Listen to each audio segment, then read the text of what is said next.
poco la situación del Frente de Todos, que es nueva. Para es nueva. Hubo un concepto... Como vos, sí, como con el ojo que... me lo quiero arrancar, pero tengo que disimular. ¿Hay cambio de gabinete de Nicolás Fiorentino? Depende a quién le preguntes.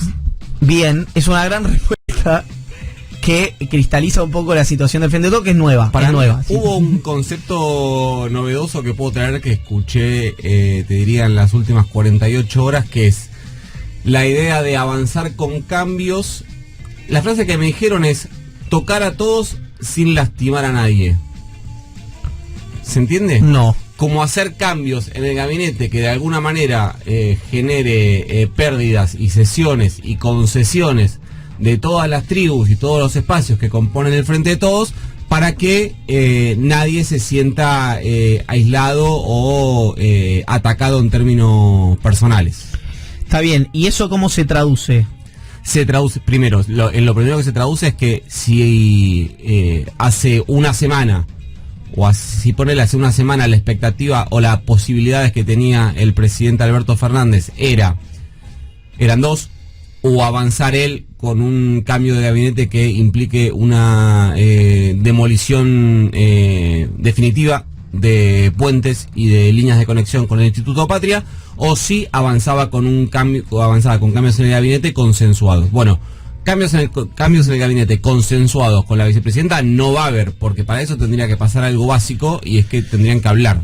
Claro, algo que no está pasando. Déjame detenerme un segundo ahí. Sí. Sé de un cambio, no es de primera línea, pero que alguien del gabinete quiera hacer en uno de los organismos, reparticiones, descentralizados, etcétera. Quiero ser bien amplio para no tratar de diluir el dato. Y quiere hacer el cambio ya, esta semana, la que viene. Habló con el presidente. La persona que está a cargo de eso es alguien que uno podría más o menos cercana al kirchnerismo. Y el presidente le dijo, primero dijo, justo ahora tenés que hacer este cambio. Dice, sí, por una cuestión de gestión, etcétera. Bueno, dice, pero si sale alguien de Cristina, o que puede pensarse que es cercano al kirchnerismo, que el reemplazo sea alguien cercano al kirchnerismo. Entonces, todavía la persona no lo sabe, le van a ofrecer ese lugar a alguien del Instituto Patria. ¿Por qué me sirvió este dato? Porque pero en lo que está parado el presidente es que no va a llamar a Cristina. Entonces, me parece, cada vez más me parece todo esto como, viste, como una peli, ¿no? De una comedia de enredos, porque sí. Es, por lo menos, no, sí el entorno de Alberto, sí el entorno, pero el presidente no está en pie de guerra en términos de, sí, saquemos a este, saquemos al otro, más. No. De hecho, este caso muy chiquitito me sirvió para ver que esto que me decían alguna gente que hablaba con el presidente era cierto. Ahora, a la vez, es como lo digo brutalmente, pero es como hacer entre comillas, un bien por alguien y que esa persona no se entere, que está bueno por ahí, porque es moralmente está bien y qué sé yo, pero no hay beneficio en eso. Entonces, el kirchnerismo debe creer que está todo el tiempo friccionando el presidente. Lo mismo debe pasar a la inversa. El presidente en este caso dice, no saques a este porque es de Cristina, o si sacás a alguien de Cristina, pone a alguien de Cristina. Mantener los equilibrios. Claro, mantener los equilibrios, sí. Pero todos se comportan como si viste, todos pusieron los tanques en la frontera, cuando la conversación política está más soft. El punto que tenés ahí es que, hasta donde yo sé, el presidente también está pensando en, si hay cambios, en mantener los equilibrios, es decir, sostener el reparto de poder que hay con el Instituto Patria sin consensuarlo con el Instituto Patria, ¿entendés? Casi como una gestualidad. Ahora, claro, esto que vos decís es interesante. El presidente, las últimas 2 o 3 veces que le preguntaron por la interna del Frente de Todos, él tuvo una respuesta casi mecánica, que fue, no me van a encontrar haciendo nada que atente contra la unidad. Lo cual, casi que me parece que hasta acá es cierto. O sea, en términos personales, a la hora de tomar definiciones, a la hora de hablar de personas, que es algo que pasó mucho en el Frente de Todos, no lo hizo. Yo no encuentro, o por lo menos en este momento no se me viene nada a la cabeza donde yo pueda identificar alguna acción del presidente para atentar contra la unidad. Ahora, la pregunta es, siendo el presidente de la nación, ¿no tendría que no debería no contentarse con solamente no hacer nada que atente a una normalidad, no tiene responsabilidades de ir hacia de mover él, digamos. No, más que nada. La pelota la tiene el presidente, ¿no? Bueno, más que nada porque, otra vez, para ser cuidadoso, porque no hay inocentes en esta historia. No es que Alberto Fernández debería ser el que se pare por encima de esto y convocar al resto de los actores porque él sea el mayor responsable necesariamente de la situación.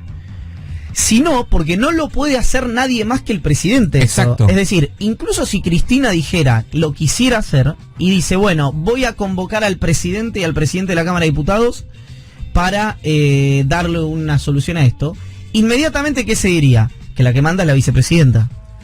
Entonces, hay una cosa ahí que no, hasta por un tema de gestualidad política no lo puede hacer otra persona que el presidente de la nación esto. Que tiene gestualidades por lo bajo, invisibles, pero también le repite a cada persona que lo quiere escuchar, yo no la voy a llamar. Bueno, qué sé yo, así, yo te dije que joda, Gaby. Es joda. ¿Es joda? Es como si fuese una guerra de guerrillas donde ninguno de los dos bandos piensa sacar a relucir la bandera blanca, pero tampoco tiene intenciones de avanzar sobre la trinchera enemiga, porque saben que eso sería públicamente visto como una agresión y ninguno quiere ser el responsable de la ruptura del frente. Y capaz que tampoco quieren que se rompa. No, claro, porque además, por los sondeos y por lo que una puede llegar a saber, la base social del Frente de Todos, en su mayoría, no está reclamando una ruptura. De hecho, lo que está reclamando es gestualidades de unidad. Esas gestualidades que parecen no querer salir de ninguno bando, pues nadie quiere agredir al otro. Pensemos lo que pasa en energía, ¿no? Que se habló muchísimo que iba a haber cambios y finalmente eso parece, por el momento, estar calmado y finalmente se va a avanzar en este llamado a audiencias públicas que después vamos a comentar. Pero bueno, hay un sector que quería hacer algo, un sector que no quería y finalmente se impuso la decisión, y hay un sector que no quiere pero dice que tampoco va a obstaculizar, que simplemente va a manifestar su descontento, pero va a dejar en un siga la molina. Entonces parece que esa es la situación. Nadie quiere ser responsable de ruptura, nadie quiere hacer enojar al otro, pero al mismo tiempo todos saben que cambios tienen que ser hechos. Los cambios, en caso que se hagan, los quieren resolver por un tema de gestión, sin afectar el reparto de poder, pero es muy difícil eso. Yo creo que la base del Frente de Todos, que efectivamente cuando le preguntan por unidad o ruptura, el 70% dice unidad, en realidad lo que quiere es que no rompa las bolas, digamos, ¿no? Este es un término académico, pero que baje la inflación, que baje los precios y que suban los salarios, digamos. Después el resto viene, sí, obvio, es importante, porque algo que detectado Nacho Ramírez en un estudio que hizo es que la interna llegó a la conversación de la gente, ¿no? Es decir, algo que siempre es de la superestructura, que lo hablan los periodistas, cosas que no le importan a nadie, ¿no? Que la gente está en otra, eso, está laburo, inflación, vacaciones, los chicos, el colegio, etcétera. Hoy empezó a ser tema, ya hace un par de meses, un par de semanas empezó a ser tema de conversación es decir, la interna pasó a trasladarse a la vida cotidiana de la gente. Bueno, evidentemente es algo que es un problema ecuménico, sí, para el Frente de Todos. A ver, yo hago una lectura sobre lo que vos decís. Si eso efectivamente es así, lo que está pasando es que permeó la idea de que la gestión está entorpecida por la interna. Me parece que es indiscutible eso. La idea... Perdón. Tampoco es que antes de la interna era una sinfonía la gestión, ¿eh? Bueno, es que eso pasan dos cosas. Por lo menos a mí me cuesta, a mí sacando tarifas, que no es fácil de sacar porque es un tema muy importante, trascendental, decisorio para la economía argentina. Pilar de la política económica. A mí, por fuera del tema tarifas, me cuesta encontrar otros aspectos de la gestión que esté torpedeado por el Instituto Patria. Sí, saquémoslo del Patria, ¿no? Lo que quiero decir con esto, del Senado, digamos. Del Senado. Sí. Bueno, lo digo. ¿Por qué digo esto? Porque el Patria. Y cierro.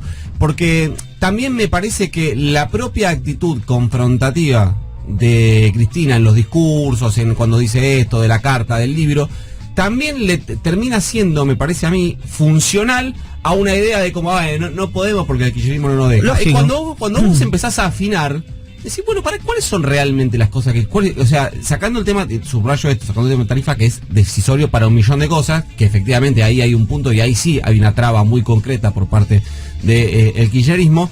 Después, cuando vos hablas de, no sé, de sí, todas las políticas económicas, de inflación, no hay no es que hay un kirchnerista en cada esquina torpedeándote toda la política, lo que no hay es políticas. Lo decíamos la semana pasada, política monetaria, política industrial, política salarial, política impositiva, y política económica, obviamente, son todos funcionarios del presidente con los ministerios, excepto otra vez la parte de energía en el Ministerio de Economía, conducido por hombres del presidente. Después, ¿qué te dicen los albertistas de máxima pureza? Que lo que no pueden es setear expectativas por la inestabilidad política. Yo creo que hoy es cierto eso, porque aparte es un discurso muy kirchnerista, que es que la política conduce a la economía y no al revés.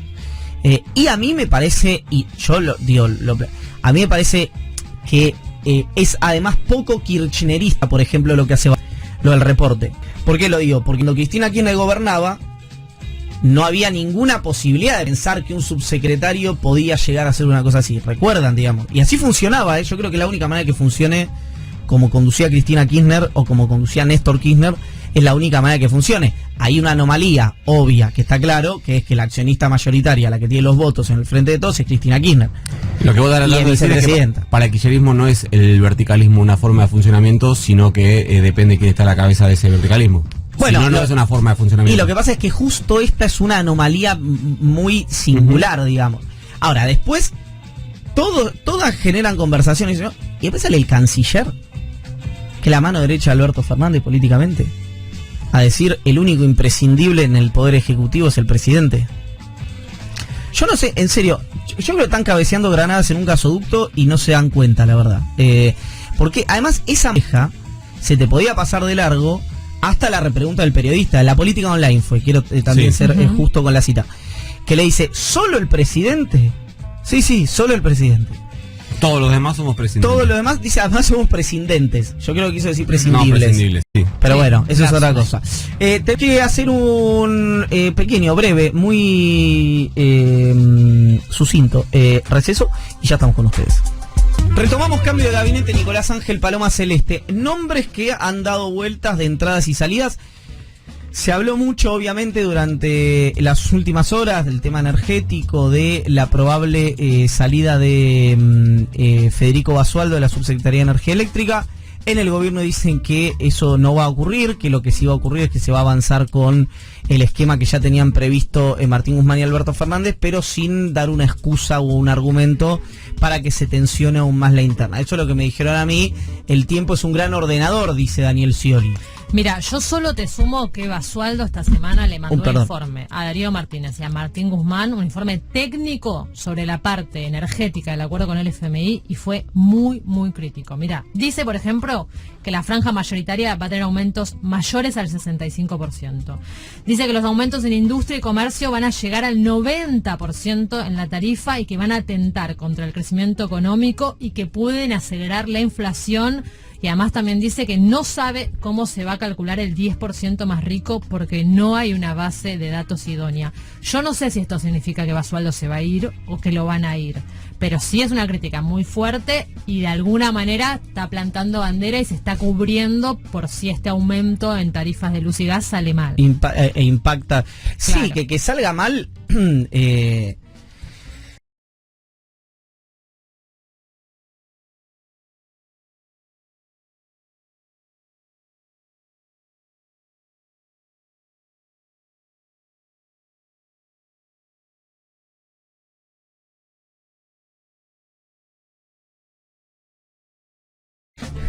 No sé, yo sigo creyendo que la política de subsidio de la Argentina, no creo, es un hecho, digamos, está completamente al revés de lo que ocurre a nivel global. Entiendo que justo este momento, que es tan delicado en términos sociales, haya gente que le haga ruido ese aumento tarifario, por lo menos en los sectores, no en los sectores medios, sino en los sectores bajos. Está claro que los sectores de ingresos altos pueden absorber ese aumento. Pero sonó mucho también el nombre de nuestro entrevistado de la semana pasada, Nicolás Ángel, ¿no? De Agustín Oscar Rossi. Lo que pasa con el caso de Rossi es ¿dónde? ¿No? Porque los lugares donde podría ir Rossi son dos, que es la jefatura de gabinete y el Ministerio del Interior. Exactamente. Y tenés por ahora dos funcionarios inamovibles, digamos, un Guado de Pedro y Juan Mansur.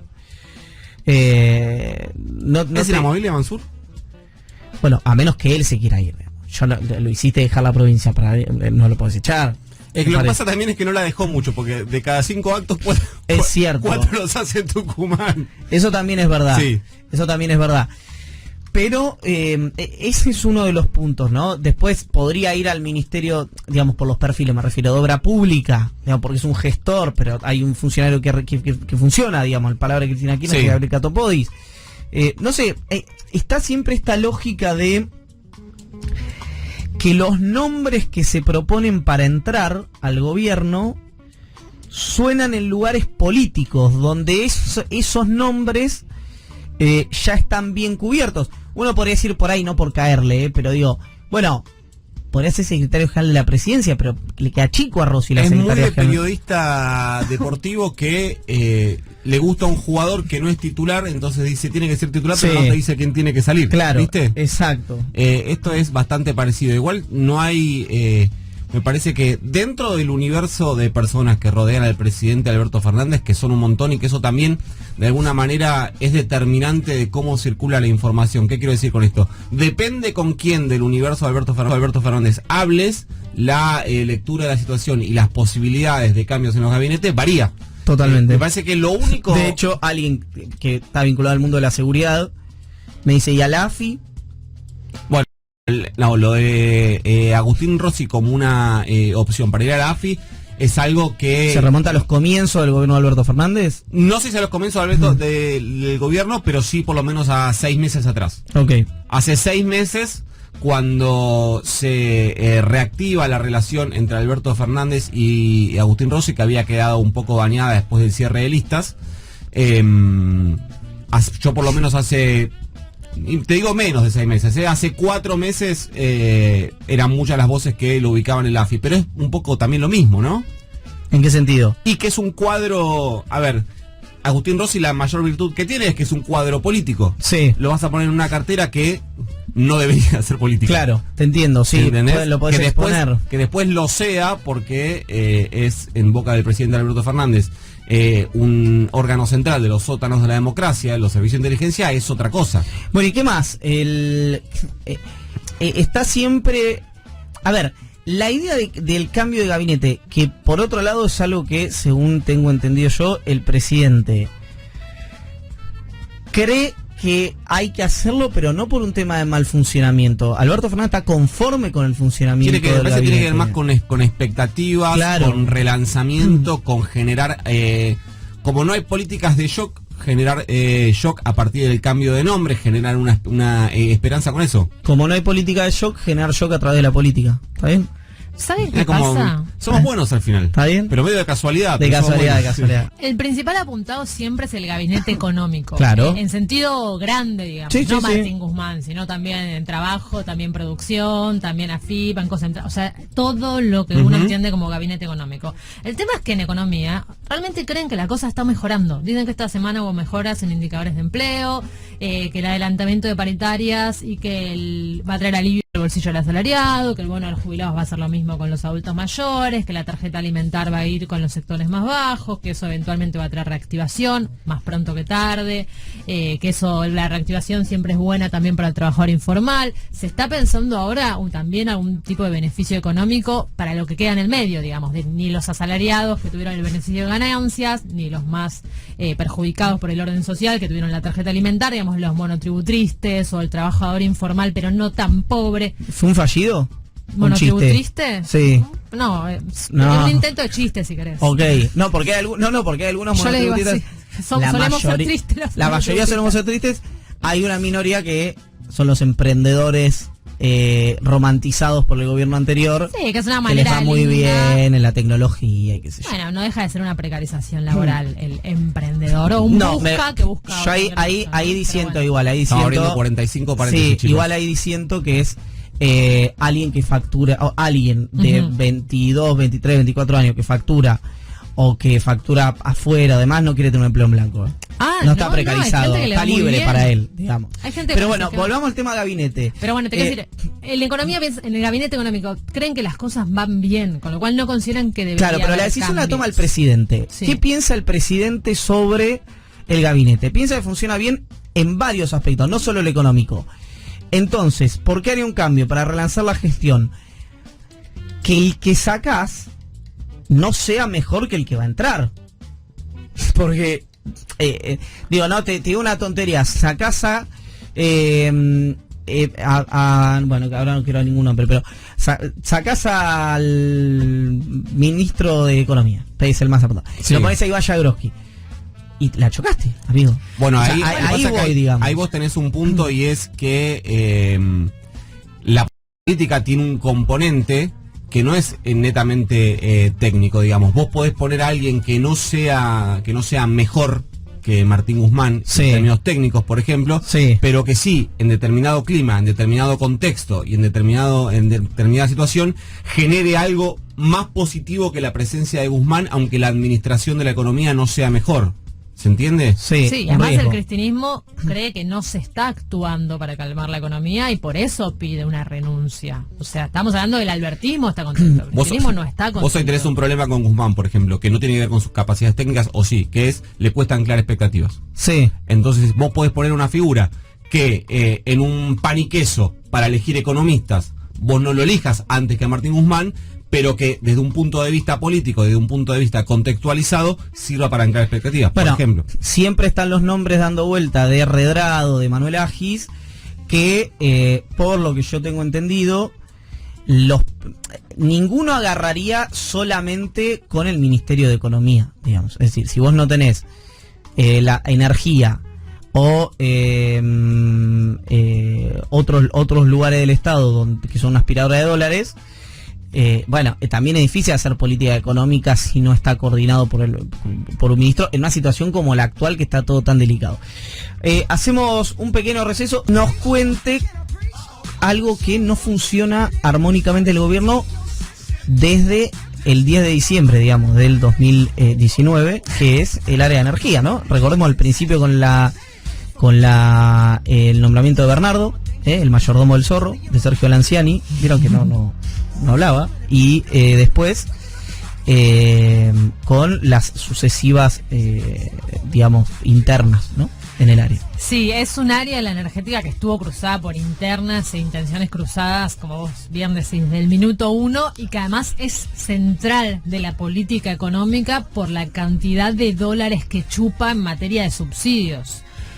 Finalmente se convocaron audiencias públicas para el 10, 11 y 12 de mayo, pero como no son vinculantes y el gobierno ya adelantó cuál es su intención, ya medio que sabemos lo que va a pasar. Sería simplemente un paso formal. ¿Qué? Que va a ser un nuevo aumento. Claro, pero no sabemos de cuánto. Sí, ya sabemos de cuánto. ¿De cuánto? Mira, te lo digo. Para el 10 más pudiente del área metropolitana de Buenos Aires, porque son 3 audiencias públicas, porque por un lado se va a tratar el precio del gas a nivel nacional, el gas en boca de Poce, el gas mayorista. Después tenés el precio de la energía eléctrica del AMBA y el precio mayorista de la energía eléctrica de todo el país, a lo que después se va a sumar, por supuesto, cada provincia con sus decisiones. Y por otro lado también se va a aprobar la segmentación, que es este principio de quita de subsidios a los sectores más adinerados.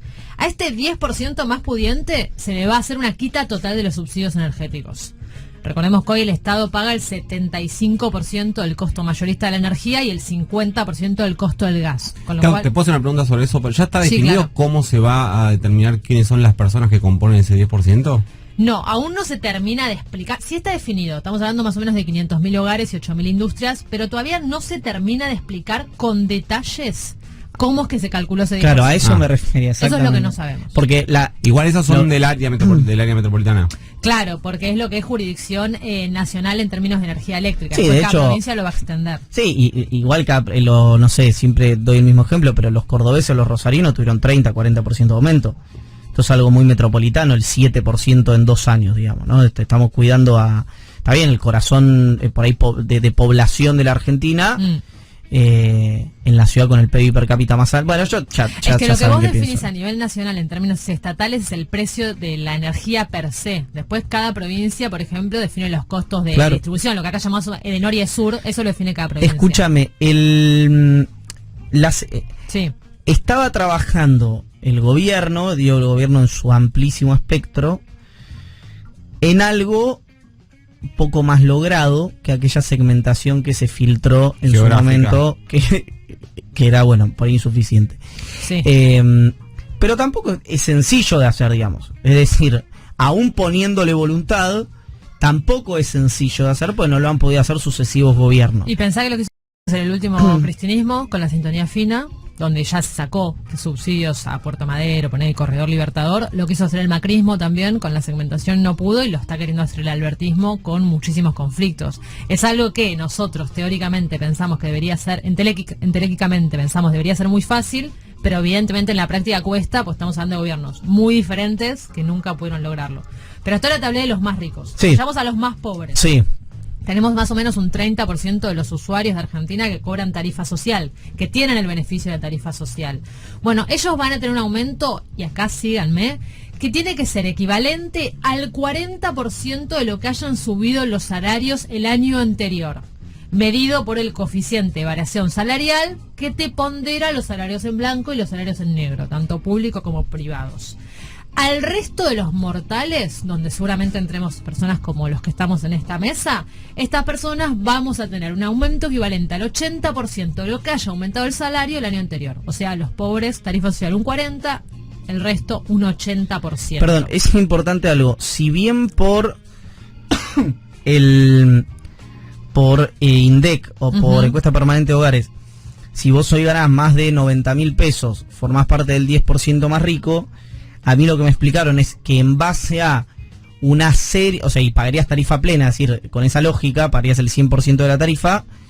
Lo que me explicaron es que el cálculo entre, porque hay mucha subdeclaración en EPH, el cálculo de los cruces de la base del Estado te da más o menos, lo estoy diciendo ojímetro, que para pagar tarifa plena hay que ver cómo se implementa, este es el dato, hay que ver cómo se implementa, tenés que ganar más de 125 de grupo familiar 250.000 pesos. Entonces eso ya sí hace un poquitito más de sentido. Pues si vos a cada persona que gana más de 90.000 pesos le cobrás el 100% de la tarifa, tenés una pueblada el otro día, digamos, ¿no? Sí. Sí, porque además pensá, estamos siempre hablando del promedio aumento de los salarios, ¿no? Que no todos los trabajadores tuvieron el mismo incremento de salario, no todos los trabajadores llegan a ese promedio. De hecho, tenés un 35% de trabajo informal reconocido por el mismo Estado que subieron sus salarios 15 puntos menos que el promedio, con lo cual acá ya estamos hablando de un problema. Pero todo esto es en general, traducción práctica, que vos me preguntás eso, ¿cuánto va a subir ahora? Bueno, como las tarifas ya aumentaron un 20% en promedio este año, el aumento quedaría en promedio de un 17% de la luz y 21,5 puntos de gas para la gran mayoría de los usuarios. Para los que cobren tarifa social no van a tener ahora aumento del gas a partir de junio, sí van a tener un 6% de electricidad en caso que vivan en el área metropolitana de Buenos Aires, y para los más ricos, esto que se les retira el subsidio total, estamos hablando que se les puede llegar a cuadruplicar la tarifa de electricidad y duplicar la tarifa que actualmente pagan de gas. No, que quiero preguntaba cuáles eran las variables que se iban a tomar porque estoy pensando muy rápido, ¿no? Pero yo digo, una unidad familiar que cobra, dijiste, 250.000 pesos. Ponerle que entre dos personas trabajan los dos, un sueldo de 125.000 pesos, cobran 250.000 pesos. ¿Y si pagan alquiler? ¿Qué? Sí, si está contemplado, si se prorratea, si se descuenta. Yo estoy pensando en que dos personas un núcleo familiar que cobra 250.000 pesos, tristemente, en la Argentina, claramente representa probablemente el primer decil en términos de ingresos. Ahora, yo pienso que si ya hay dos personas que cobran 250.000 pesos y que, por ejemplo, tienen dos hijos, tienen que vivir en un departamento, por lo menos en un departamento de 3 ambientes. Un departamento de 3 ambientes no baja de 70.000 pesos. Y tenés que, es como... No entiendo bien cuál es la consideración por la cual 250.000 pesos es un buen corte para Si vos me decís que por individuo 150 pesos, me parece que es una cosa. Es que no sería un corte lo que mencionó Iván, sino lo que sería es una traducción a ingresos del cruce de las diferentes variables que están analizando. Justamente el ejemplo que vos pones nos hace dar cuenta de lo difícil que es determinar este 10% más rico, lo difícil que es determinar quién podría pagar más de lo que está pagando. O sea, que la gente con trabajo en blanco pague 500 pesos de luz es ridículo, creo que ahí todos coincidimos. Sí, lo pasa. Ahora, si esa gente la llevas a 5.000 pesos de luz, bueno, quizás lo pasa es que está las el variables problema. son un montón, porque si vos, por ejemplo, si la única variable que utilizas es ingresos, hay personas que tienen un montón de guita, pero no tienen ingresos formales, por ejemplo. Entonces, bueno, pero justamente el cruce de datos, en teoría, no sería solo por ingreso. Como tampoco la segmentación sería solo por distribución geográfica. No, tiene que ser patrimonio, ingresos, gastos. Cada vez que escucho sobre las dudas, las complicaciones y las variables para determinar cómo establecer las tarifas, cada vez me siento más cómodo con la idea de que una sola variable, la geográfica, valor de metro cuadrado, y un sistema simplificado para justificar que te den subsidios si vivís en Belgrano y no tenés plata, básicamente. Por suerte, chicos, no es algo que tengamos que definir nosotros. Pero les estoy dando una solución yo, pero no me la están tomando. Sí sabemos que con estos números el aumento sigue siendo por debajo de la inflación, aunque ya no tan por debajo como 2021, donde tuvimos 50 puntos de aumento de precios y un 9% promedio incremento de tarifas. Y donde no tenemos ninguna duda es que esto responde al acuerdo con el FMI, pero que también igual está relacionado con la visión estratégica de Martín Guzmán en términos económicos, digamos, con el programa económico que el ministro tiene en la cabeza. Este aumento está tan explicitado con el FMI que, si vamos al último Staff Report, que lo encuentran en la página del fondo, en la página 20 se detalla explícitamente que para fines de abril se tiene que convocar audiencia pública para subir tarifas a partir del 1 de junio. Y además, según dice en el Ministerio de Economía, es muy importante que esto se cumpla, de nuevo, según el acuerdo con el fondo, porque es la única variable, el acuerdo que es realmente medible, que es mensurable, digamos, y que tiene fechas y montos exactos en el acta de compromiso. Todas las demás pautas son seguir un poco más laxas, un poco más discutibles, y además el Ministerio está muy confiado que el resto de las variables las va a cumplir en la revisión que le toca enfrentar en mayo, con lo cual esta era la variable que tenían que despejar. No, el ministro dice que la primera revisión la pasa. La pasa. Lo que pasa es que ya la segunda arrancás como, ¿no? Un paso a la vez. Lo que está muy complicado es el tema de los subsidios, porque sacar el subsidio a 500.000 hogares y 8.000 empresas no te mueve mucho el amperímetro. De hecho, vos tenés los subsidios energéticos que en 2021 fueron de 2.3% del PBI, que el 66% son para electricidad, y que este año el gobierno quiere bajarlo 1,5, 1.7, pero tenés números subiendo en los últimos años. Y el gas aumentó tanto, pero tanto. Pensá que el gas natural licuado vale 7 veces más que el invierno pasado en dólares. Que el gas barato, entre comillas, que se consiguió de Bolivia hace 2 semanas y media, también vale el doble que el año pasado. Con lo cual es imposible, aún retirándole el subsidio a este 10%, que baje el monto total que vos estás destinando en esta área. Nos vamos a las noticias en Radio 10. Presenta Maxi Consumo.